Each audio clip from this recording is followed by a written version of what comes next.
This podcast is sponsored by BetterHelp.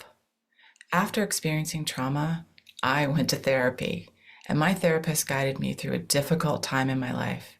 They helped me understand what was happening and provided me with tools to cope and find my own strength and resilience. Their experience and compassion were invaluable and enabled me to rebuild my life and move forward.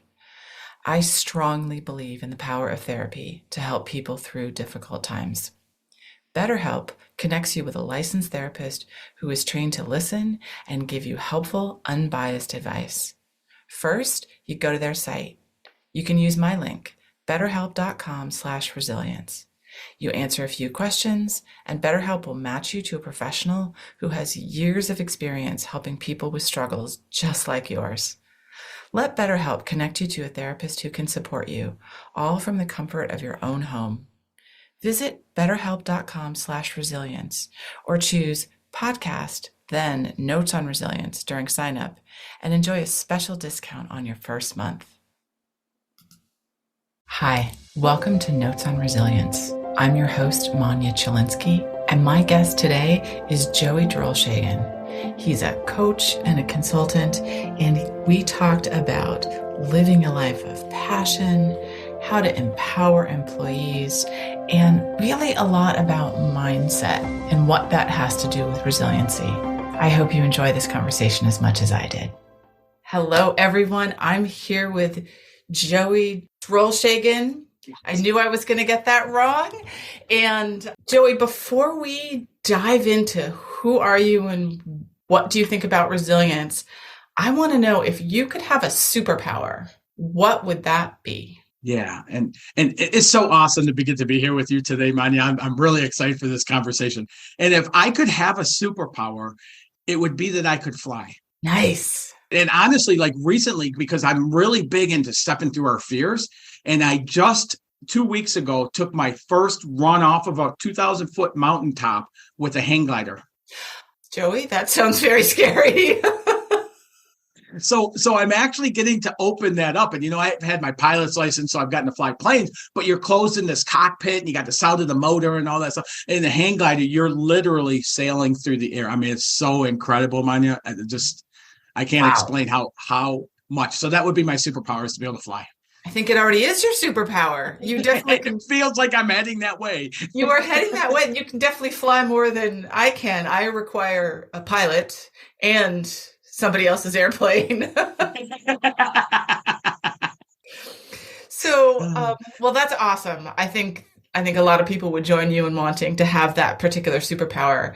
Just the freedom of. Yeah, that's what it is. It's freedom. You know, I've always been really attracted to eagles. I've done a lot of photography, things like that. And it's that whole mindset. And it's really like what I teach clients and things like that. It's about soaring. Like our life, we're intended to soar. Each one of us in our own way, utilizing our own unique gifts and everything else. And that's what it does for me. Wow. I feel like that shows up in people's dreams a lot, that often in dreams, people are flying places. So it seems just there's some connection to the core of us that we want to just get up and soar and be free. Well, and we're intended. That's how we're intended to live.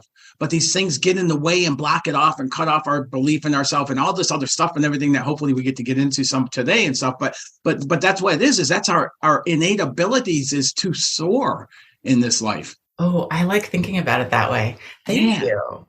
Uh-huh. So now that we know already so much about you and your superpower, can you just tell us, who are you and what do you do?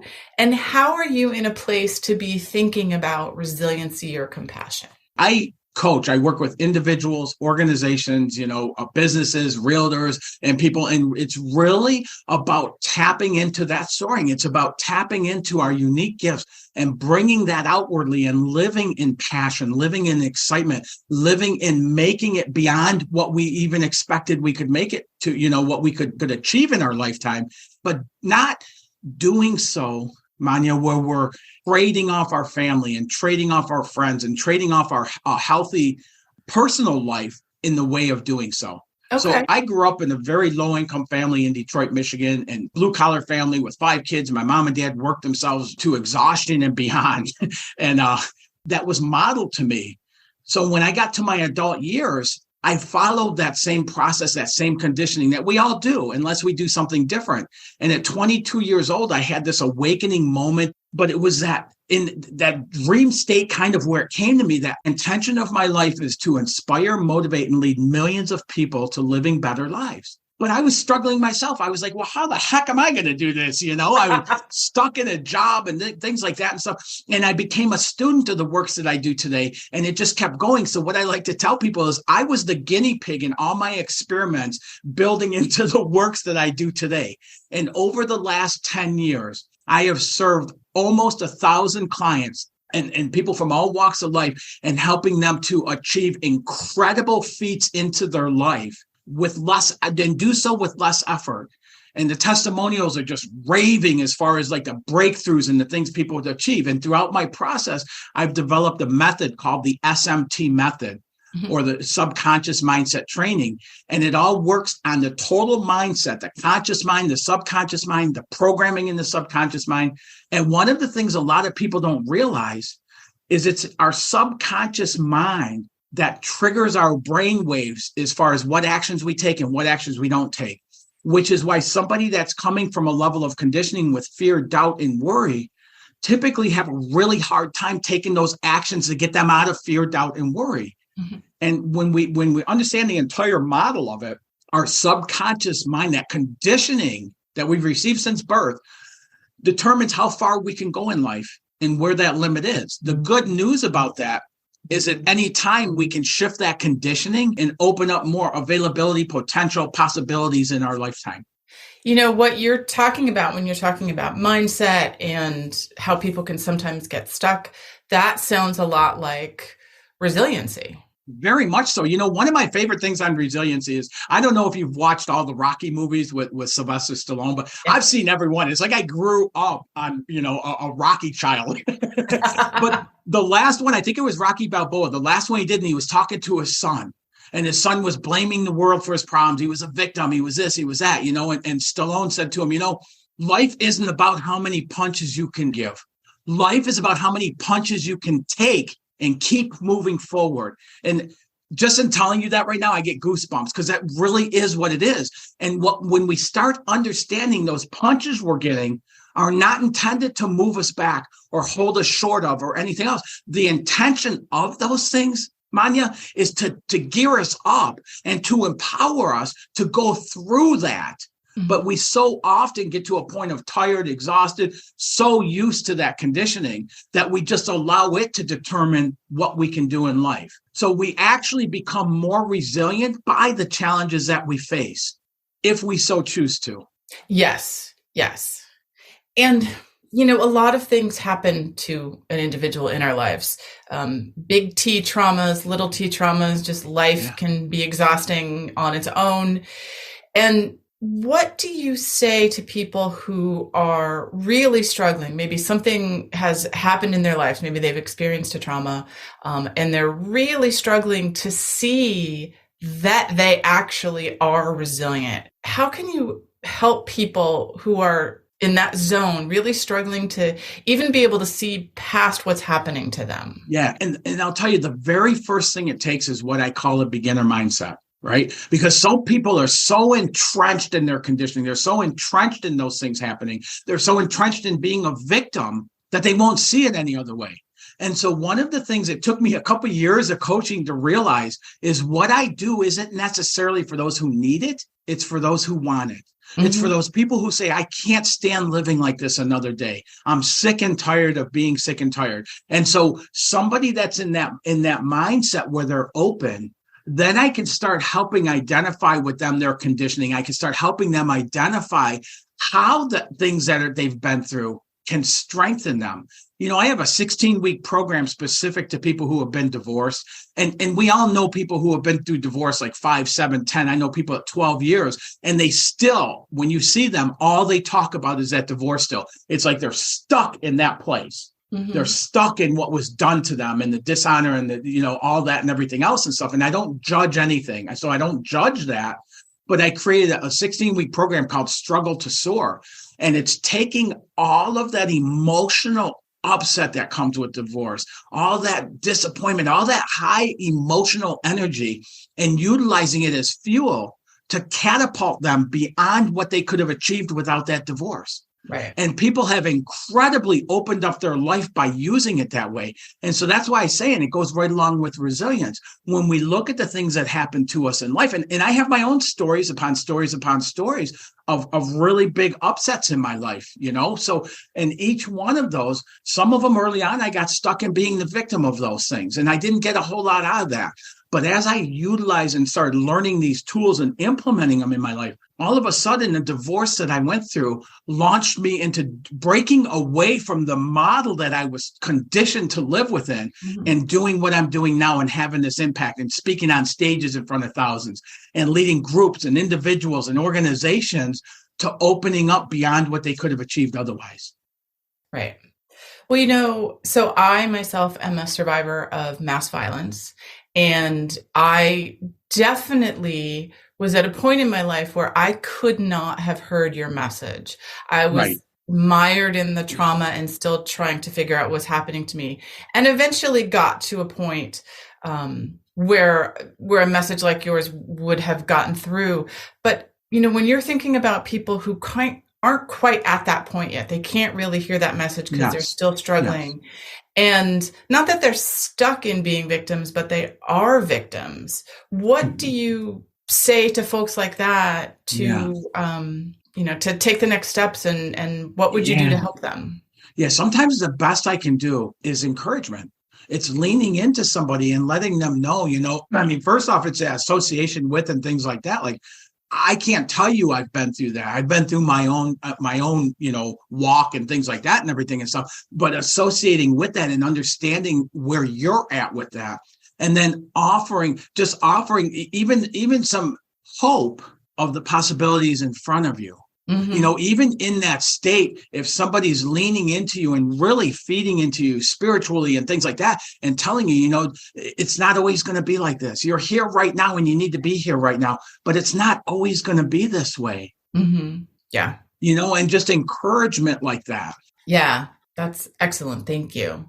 Yeah. So, you talked about the quote from the Rocky movie, and that kind of leads me to think, I think about resiliency in a couple ways. If you ever hear me talking about it, sometimes I say that I have a don't completely hate relationship with the word resilience. Because I think our personal resilience is a very important quality that we have, and working to build on it.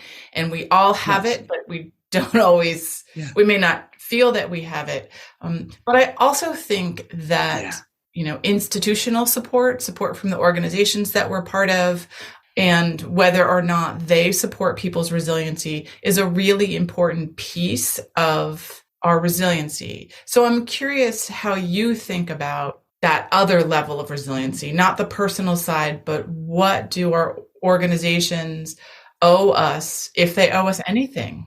Yeah.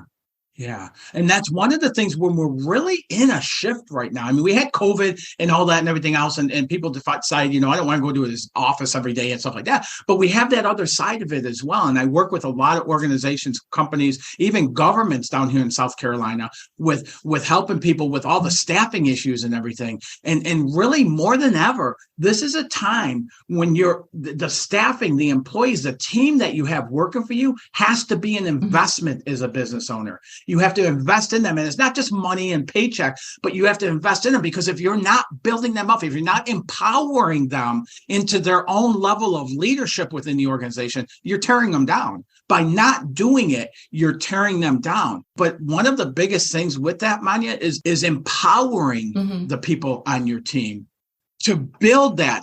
I remember one time in corporate America, I worked in corporate for 28 years. I was a vice president helping companies in bankruptcy back into profitability. And I remember one time I made this huge mistake and I was really nervous. And this is later in my career. And I went to the CEO and I go, listen, I got to fess up to something. And I told him exactly what happened and everything. And I thought, man, this could be the kind of thing companies could let you go for, And he looked at me and he goes, you know what, Joe, if you're not making mistakes, you're not trying hard enough. what better way to build resiliency on your team than to let people make mistakes and help them learn that lesson from that mistake to grow into higher levels in their life? If you're not supporting the resiliency of your team, then you're breaking it down. It's one or the other. There's not an in between. And it can't be ignored anymore in the way the world is today. Yes. I mean, do you see in your work, do you see a real change with COVID and how people are thinking about mental health and resiliency for employees? Oh, very, very much, very much. And it's showing up. They may not be identified as such, but it's showing up in all the staffing issues because a lot of people don't even know that's what they're looking for. Right. So they won't say it that way. But when you look at the fact that people just not coming in or people, the way it's going with staffing right now and stuff, that's a huge part of it. And what I look at and the corporations I work with, the companies I work with, the leadership programs I run and things like that, what I look at is building that resiliency from the leadership throughout their entire team. Mm-hmm.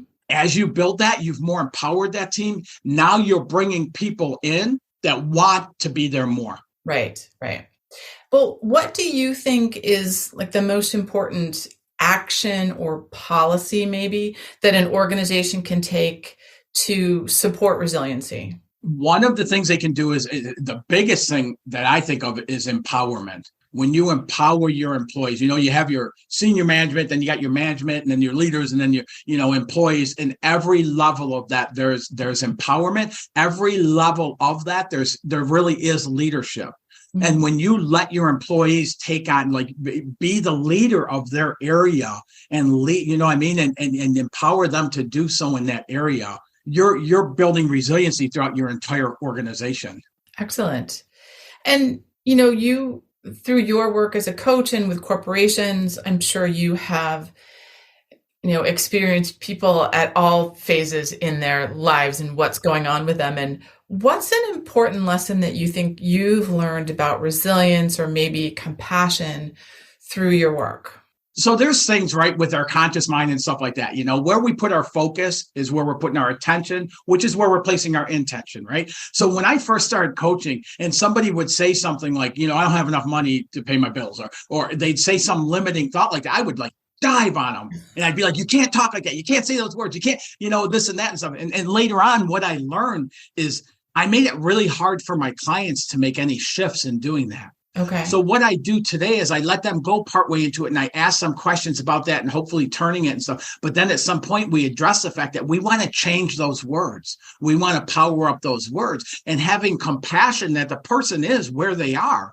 There's a reason they're coming to see me. If they knew how to do all this stuff, they wouldn't need me. Right. So it was really bringing that into alignment and applying more compassion over my desire to see people change their lives. The name of my company is IFGT Coaching, and the IFGT stands for It's Freaking Go Time. And so I operate like that. What took me years to understand, my clients are implementing and bringing about breakthrough changes in their life in days and weeks now because of that. So I've always been about that. I wanted to get people changed quickly. I want to get them transformation. I want to get them breakthroughs. I want to get them empowerment quickly and stuff. But without the compassion, it's impossible to really fully do that. Yes. Yes. And the compassion is what brings that in. And so I can take that and I can apply that to relationships. And, I have a team that I work with, and I call them the dream team. And every person on that team is doing what they're passionate about doing. Yeah. And all I do is let them run. I let them own that portion of the business. And when they run into something, instead of telling them what to do to fix it, I'm a source to have that compassion towards, man, that sucks, running up against that and everything else. And what do you think we can do? And then empowering them to come up with the solutions for that. That's great. It sounds like you've taken that compassion and kind of meeting people where they are, not only for your clients, but in the way that you run your business as well. Yeah, when I first started coaching, you asked that about somebody who's really in a tough spot. When I first started coaching, I wanted to help everybody. Anybody I ever ran across, I wanted to help, And so I would run into people and they'd be in that financial paradigm. They don't have enough money and things like that and stuff. And I would coach them for nothing because I so badly wanted to help people change.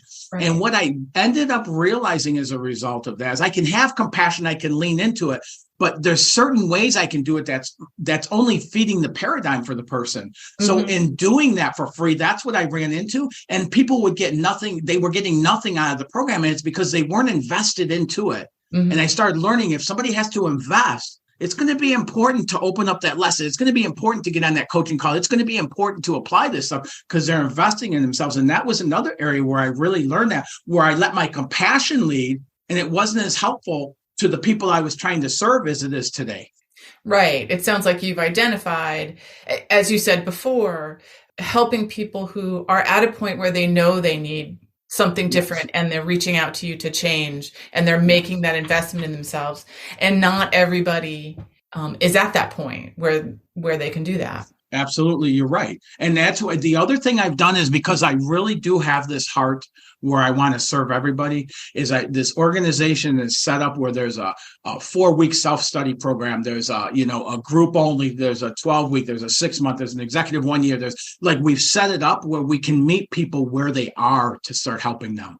I do a group for, pennies, almost dollars a month that allows them to be involved in the membership, in a membership, in a mastermind and all that, and start collecting, gaining these tools so that then they can do better. And then they can invest in doing the one-on-one. They can invest in going to the upper levels and things like that, and really getting the full gamut and everything else of the SMT method. So right. I've really developed the entire process of what I do to meet people where they are. Yeah. I think that's an important key, is the meeting people where they are. And it sounds like some of the skills that you help teach people are some of the same kind of skills that we look back when we think about resiliency. But I guess, how would you define resiliency, or what are the skills or characteristics that you think are what make up a person's resiliency? Okay, so I'm going to tie this in the way I believe it myself. I think it really ties into our spiritual connection, and it's a spiritual conversation. Okay. We have our humanness, we have our body, we have our arms, we have all the stuff we have human, but we're not human beings, really. We're spiritual entities having a human experience. And that's really where that strength to build resilience and things comes from, for me and every client I work with. And some people will call it God, some people will call it universal, some people will call it whatever they call it and things like that. So I don't define it for people. For me, it's God. And I tap into that. And that's where I build that resiliency. That's where, when I run into a wall, or like a love relationship that ends, and it's a true love relationship, and it ends because it needs to, and not because of the fighting and all that and everything. And you walk away from that. And that's more painful than the ones where there's upset. Because there's still love, that connection there and stuff, and it's having a place to turn to tap into, to gain that strength, to go through that and utilize that to strengthen me. Like with the Rocky thing, it's how many punches we can take and keep moving forward to move me forward in my life. Yeah. Interesting. Okay. So let me ask, because we're conversation here, would you agree with that? I'm interested in your thoughts. I think of resiliency, I think similarly to you. I think it's our relationships, it's our ability to bounce back. And whether that is, some of us lean on our faith, some of us, that's not a particular factor. But I think, when I think about resiliency, I do also think about the role of our systems and institutions in supporting that. My personal experience was that when I first heard the word resiliency after being a victim of mass violence, I didn't think it applied to me. I thought, well, obviously I'm not resilient because I'm really suffering. And it was a real eye opener as I went through the process of healing to learn that, no, I'm resilient. Just, I was comparing myself to other people who had different skills or different relationships or different things in their resiliency toolbox that they could access. And so often that's what we do, is we compare ourselves to other people. And let me ask you, without fully meaning it, but how often have you ever compared yourself to somebody else where you were the winner? That's a great question. Never, right? Right? We compare ourselves to people only to break ourselves down. That's part of that conditioning and those things I'm talking about. But I fully agree with you. And then the other thing I used to get confused on is, if there's suffering, that means I'm not resilient. Suffering is part of the resilience. It's part of the rebuilding. It's part of that coming out at that next level. Without that suffering, one of the things I'm really big on teaching people, Manya, is we suffer not for the point of suffering. We suffer as long as we need to in order to get the gold nuggets out of that discontent to help angle us and guide us to what it is we do want. Mm-hmm. See, the things that happen in our life that we don't want, and different levels and everything else. I'm not, saying there's not worse things than others and things like that. But what's happening in that process is it's going, I don't want this. And it's helping us to define, what do I want then? Yeah. And that's part of what moves us through the suffering and moves us to a higher vibration of living when we start tapping into that. Right.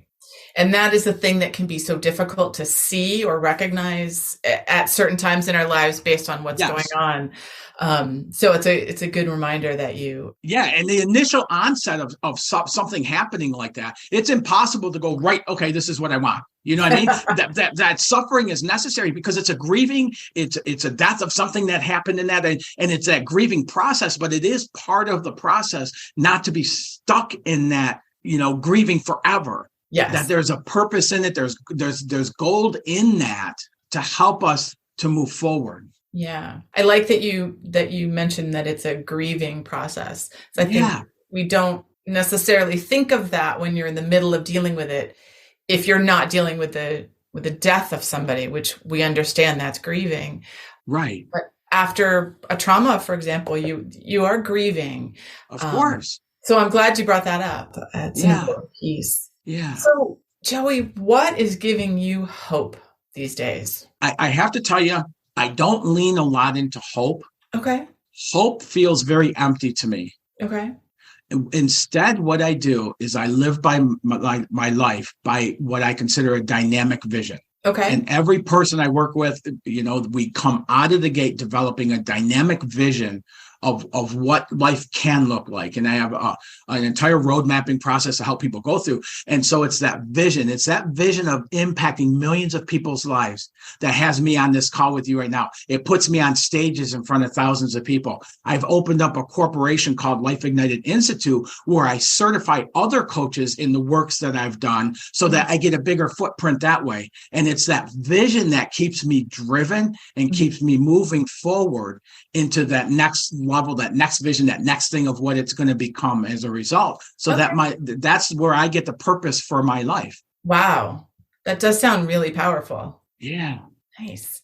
So, we're getting close to the time when we should be wrapping up. Although I could probably talk to you for hours, Joey. But let's do it. What is one question that you wish I had asked you? Maybe a good question is why I'm so passionate about doing what I do. Yeah. Okay. So, Joey. Well, that just made your life easy, didn't it? Exactly. Why are you so passionate about what you do, Joey? You know why? Because I've watched my parents live that other side, and there weren't these tools, there weren't the great authors and all the stuff we have and everything around the works that I do today and stuff available to them. And I watched them suffer like that. And when I talk to somebody who's in that place of that suffering, and I know what that's like, I can connect, I have compassion towards it. I got to see it firsthand in my parents' lives, but also in mine. And it's like breaks my heart that, because what I believe at the bottom of all of this is each time one of us goes in and taps into those unique talents and gifts that we have, and they bring those outwardly, that they change the world in doing so. And that I get to be a part of that in people's lives is like, it's overwhelming to me that I get to be this in people's lives. And the work that you're doing right now, you get to bring this stuff out. You get to ask these questions, or you get to ask people what questions they should ask you, which is very clever. But you're having a mark on other people's lives with what you're doing. And I just really want to just take a second and celebrate you for that. Oh, thank you. Thank you. Yeah. I so enjoy having these conversations, and I learned so much. And I know that when people listen to the episodes, they're going to learn a lot too. So as we're getting ready to wrap up, though, I would love to know, what would you tell your 18-year-old self about either resiliency or compassion? The one thing I would say is it's not always going to be this way. Mm-hmm. There's a purpose for your life, and you have all the tools inside of you that will come out exactly when they're needed to fulfill that purpose for your life. And just spend your time enjoying who you are. I like that. Spend your time enjoying who you are. Yeah. I think, tying that into what you mentioned earlier is that when we compare ourselves, we seem to only be comparing ourselves negatively to others. I think it's so human to look at our own faults and not enjoy where we are because we're trying to get someplace else. Absolutely. And when you just said that, that's our conditioning in that subconscious, in that motherboard of the subconscious. That's what shows up in that voice we hear in our head over and over and over, telling us why we can't or shouldn't or don't have enough money or we this or that, or all the reasons why we can't step to that next level. It's all of our conditioning that does that. So when we understand what that conditioning is, when we shift that, which is literally retraining our brain waves to act differently, we can start opening up in very short periods of time, weeks. We can start opening up opportunities that we've never seen available to us before. Yeah. Nice. Isn't that cool? That is cool. I know. I love it. I love it. So where can our listeners reach you, Joey? Yeah, the easiest way to get a hold of me, you can go to ifgtcoach.com. You can look at Joseph Drolshagen all over social media. I'm all over. But the one thing is, if this resonated with you at all, like I'm very open. I love having conversations. If this is something that touched you, or if you listen to this and you went, this guy's full of BS, I'm okay with that too. You can reach out to me at coachwithjoey.com. And it's just one word, Coach with Joey, and then .com, and schedule a 10-minute conversation. We can jump on the phone and talk about what's going on. And like I said, even if you totally disagree with me, I'm okay with that. But there may be something in that conversation to help you in some way, shape, or form. And if that's possible, I'm willing to have that conversation. Oh, that's excellent. Yeah. Oh, I'm so curious if anybody takes you up on the setting up a conversation to disagree with you. I love it. I usually do have some people doing and so and so. Not so much the disagreement. A lot of times it's people who are like, man, how would you apply what you were talking about to this? And that I love doing that because I love getting people some tools and helping them move in that direction and start making that shift. And then during that call, it's only 10 minutes. So I don't do a sales call. It's not things like that or anything. Right. But if it does resonate, then I offer on the call a 1-hour free coaching session. And from there, we really get into the gamut of figuring out where are you, where you want to be, get you some tools to start bridging that. And then I talk to you about my programs and stuff like that. So Nice. Yeah. Excellent. Well, we will put all that information in the show notes for everyone. Okay. And Joey, thank you so much for chatting with me today. And just thank you so much. Well, this is such an honor. I'm really grateful I got to meet you and talk to you. Thanks. Bye-bye, everyone. Thank you for listening. I hope you got as much out of this conversation as I did. So if you'd like to learn more about me, Manya Chilinsky, I work with organizations to help understand how to create environments where people can thrive after difficult life experiences. And I do this through talks and consulting. I'm a survivor of mass violence, and I use my experience to help leaders learn about resiliency, compassion, and trauma-sensitive leadership, to build strategies to enable teams to thrive and be engaged amidst difficulty and turmoil. If this is something you want to learn more about, visit my website, www.manyachilinsky.com, or email me at manya@manyachilinsky, or stop by my social media on LinkedIn and Twitter. Thanks so much.